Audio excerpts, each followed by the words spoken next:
Hi there, dance studio owner, and welcome to the Transform My Dance Studio podcast. In this very special series of podcasts, we are so excited to be bringing you some of our favorite guests. Of course, I'm talking about the members of the Dance Studio Owners Inner Circle. We wanted to share these with you over the next 2 weeks because these studio owners are just like you. They are here to share their success stories, and I know you are going to love them as much as we do.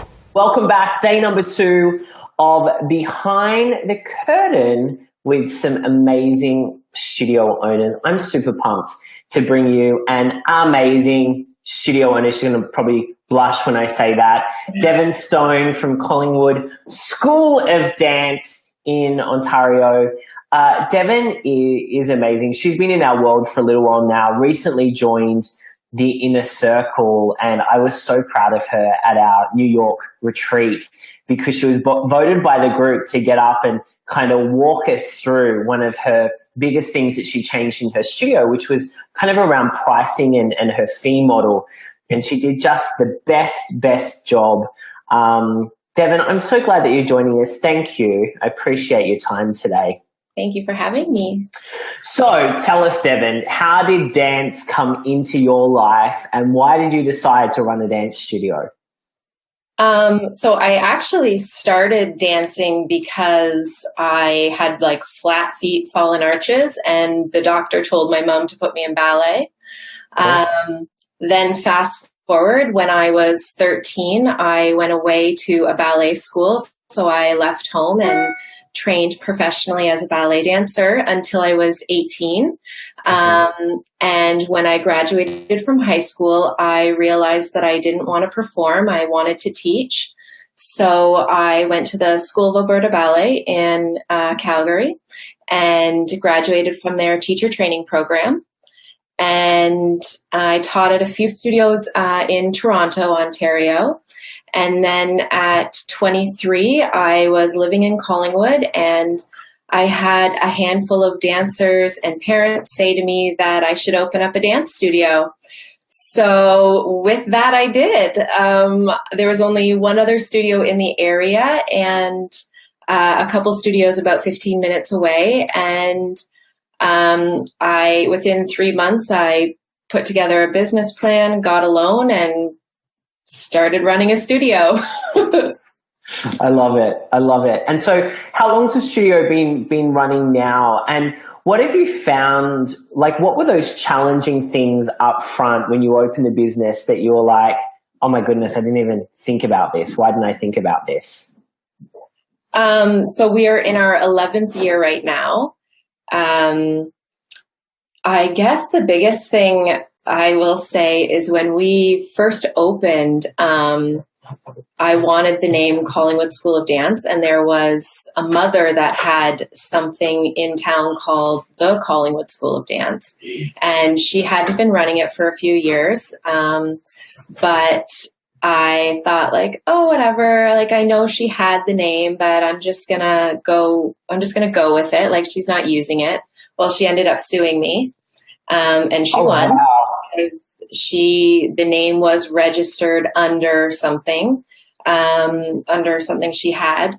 And so I paid a lot for my name, but in the end, it was totally worth it. The amount I had to pay her was peanuts in the long run. At the time, it was super stressful, but I will also say that it made me confident enough in situations where I've had families not pay, where I'm able to take them to court, and I've always got the money. And without that prior experience, I don't think I would have had the confidence to do that. Yeah, a great lesson. And I know you really, you invest a lot in your brand. Like your stuff looks amazing. You've got a great logo. You have a fantastic brand voice. Like it's been a real focus for you. Why is branding and building that brand awareness so important? Why has it been important for you? But why is it important for studio owners who maybe are like, oh, we don't have any consistency. We use whatever colors. We kind of go onto Canva and do whatever we want. Why do you think it's so important? How has that served you in growing the business? I think without proper branding and a color scheme and a look, you are almost limiting how much you can charge for your classes, because if everything's in black and white and doesn't consistently look nice like any other major brand, you're limiting yourself. And that was a big thing. I've only made this shift in the last few years where I say to my staff, like, everything we do, it has to be branded. Like, party supplies, branded. Our Christmas party, branded. Like, our decorations, everything has to be branded, because not only does it just look better, but that consistency on social media and out in the community is important. We don't necessarily have to have our logo there, but if you see our colors, you think of us. I think this is such an important lesson, because it's a great way for you to stand out from everyone else. And in such a competitive market, everyone's always saying, oh my goodness, there's another studio open up the road, down the road. How do we stand out? I mean, you're identifying a really great way for you to position yourself, not in line with anyone else. They're not going to look at you and go, oh, isn't oh no, that's that other studio. No, that's that other studio. They look at your stuff. I mean, every time it comes up on Facebook for me, or you're sharing in the inner circle, I know it's you. Like, every time I see the colors, the font, I mean, everything about it is so particular. And I really love that. You're a little bit of I'm going to call you a little bit of I was going to say a tech nerd, but you're a little bit of a tech guru, which I love. And so do our inner circle members love, because you've got it all together when it comes to using systems like Pipedrive, like Drip. You're pretty techy. For those people that are afraid to kind of jump into that automated world, right? Maybe they've still got their trusty notepad that their office manager's writing, oh, Susie's coming tomorrow at 4 p.m. What do you say to people that naturally don't feel like them and technology are friends, and how can they get started in automating, for example, their enrollment process? You know, what advice do you have for someone that's in that position?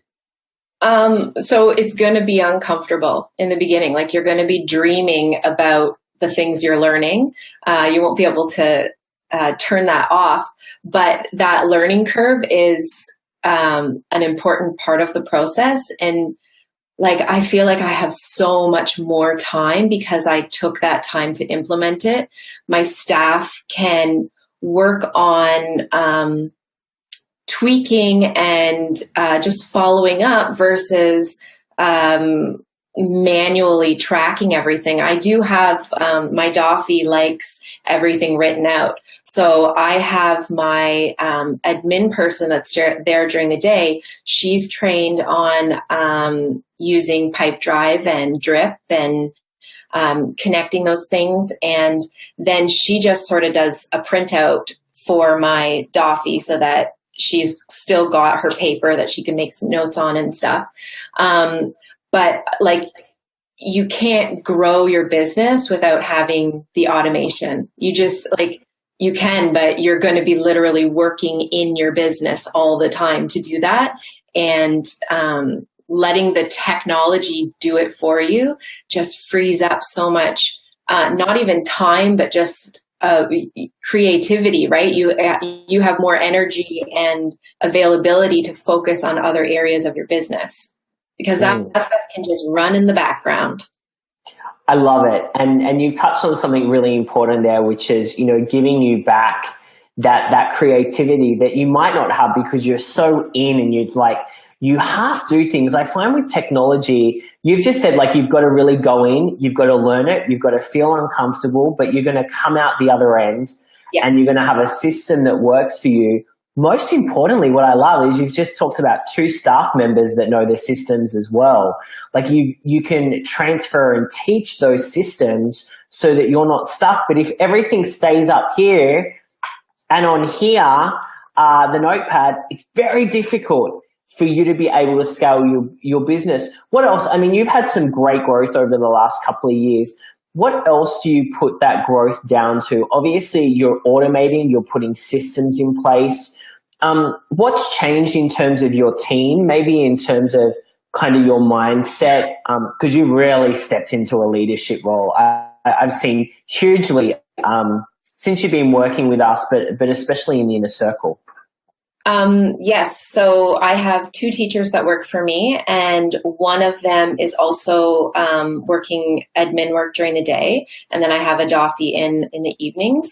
And just everyone, a Doffy is director of first impression. So in case someone's going, is that like a Canadian thing? No, it's a Doffy. So it's like your receptionist. We call it a Doffy, director of first impression. Sorry, just in case someone's like going, what is she talking about? Yeah.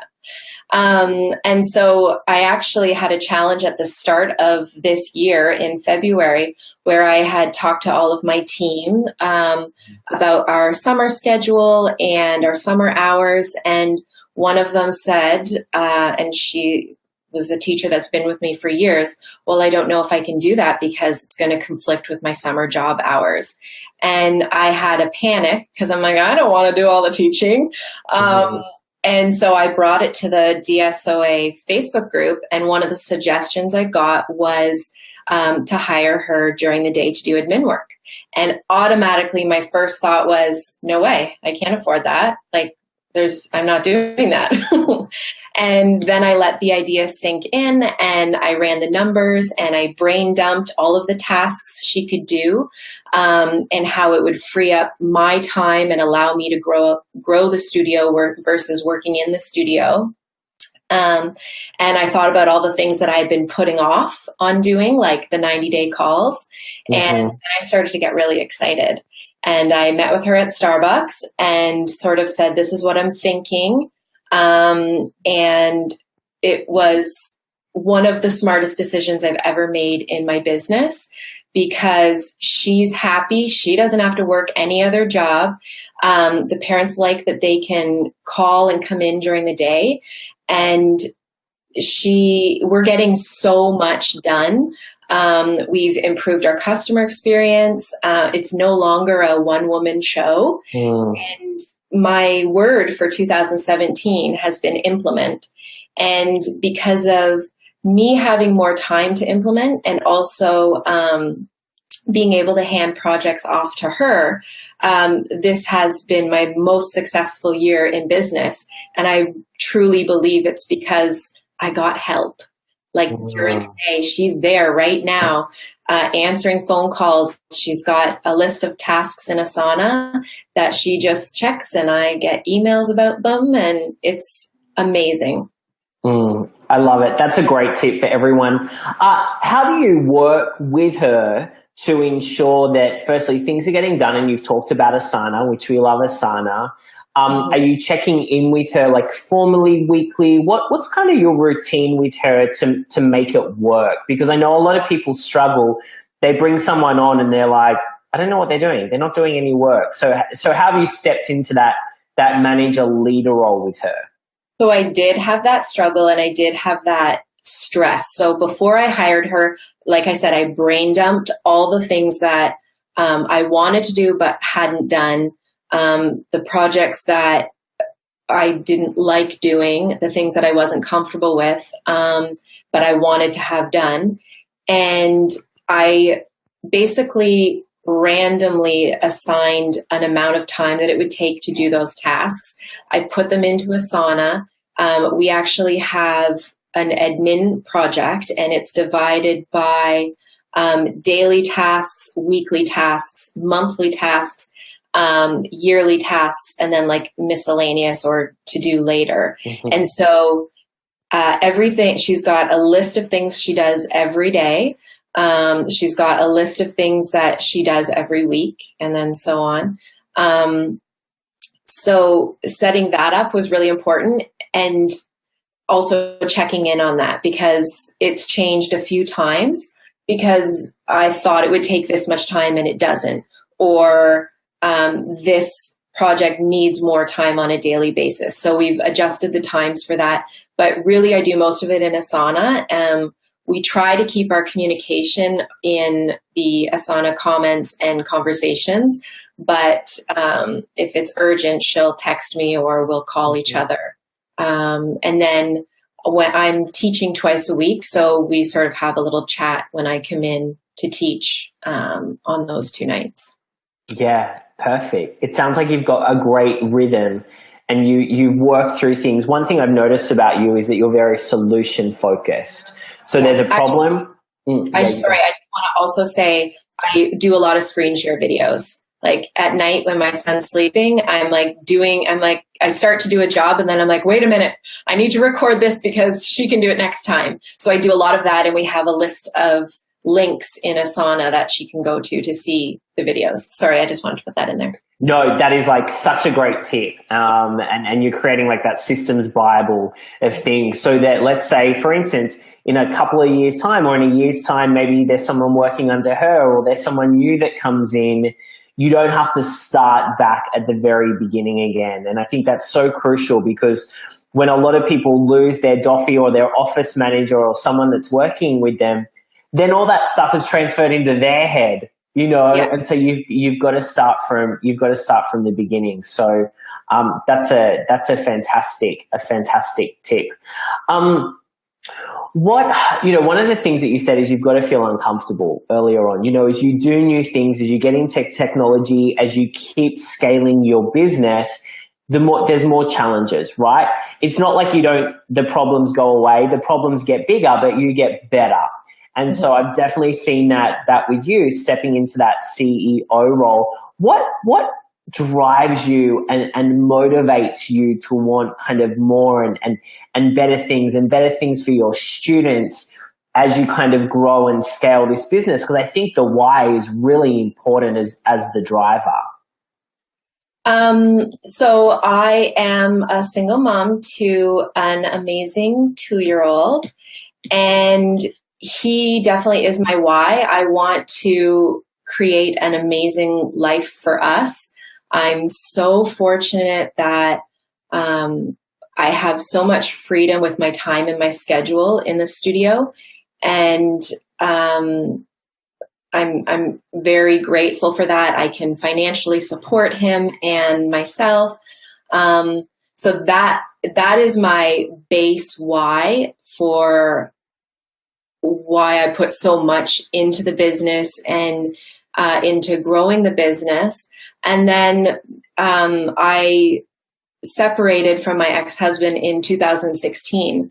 So when 2017, like January 1st, 2017 hit, I said, that's it. I'm done being sad. I am going to put everything I have into growing my business and making it something that I love, not just something that I'm doing.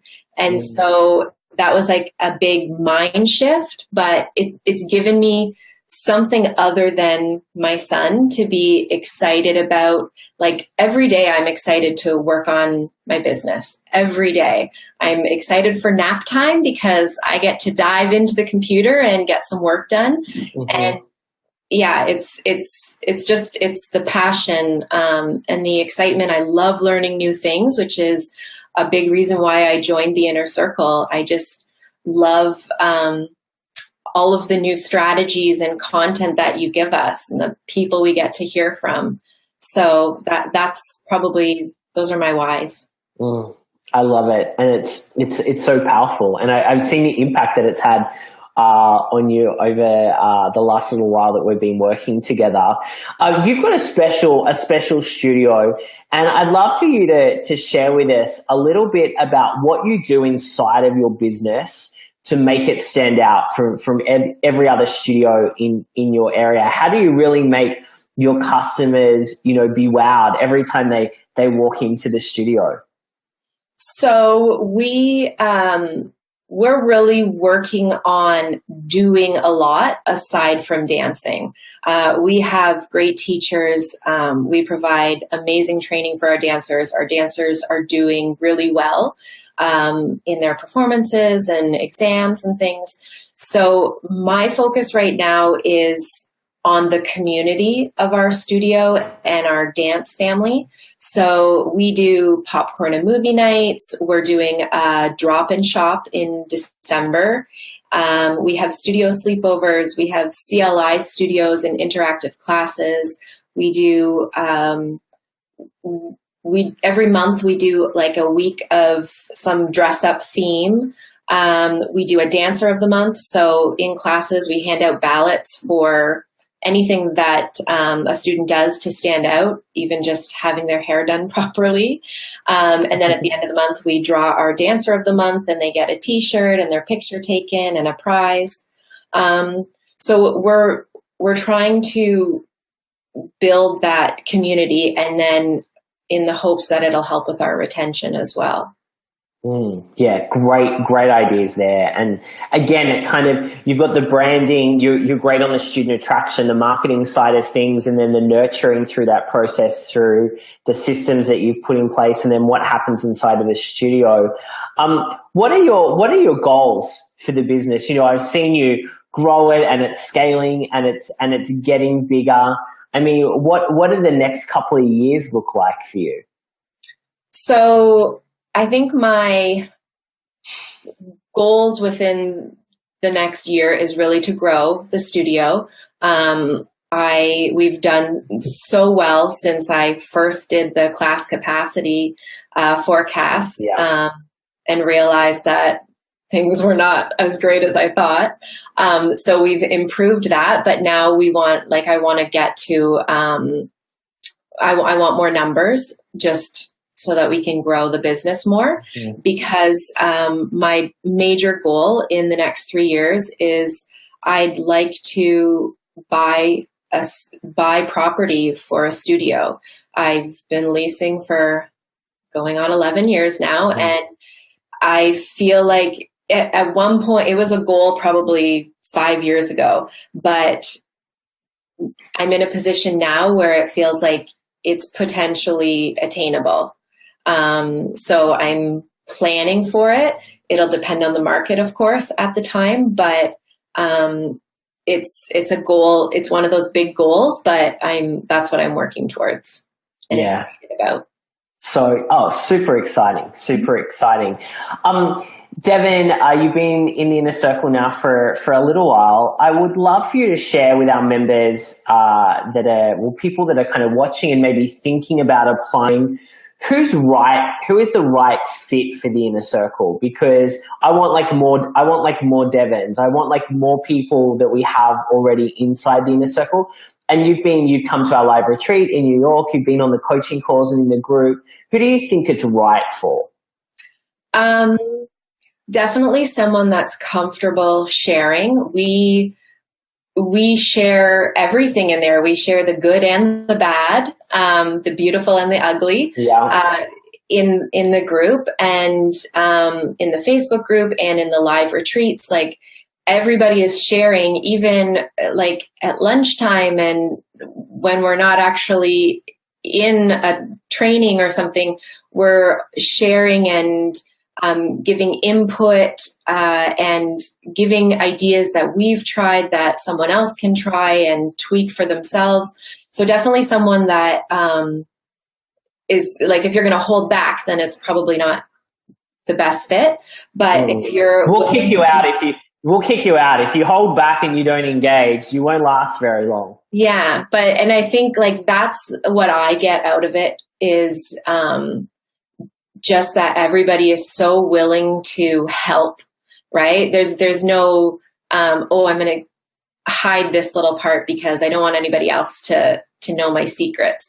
We share everything, and like everybody is empowering and supportive. Like after I did the super share at the live retreat, I was so nervous about it.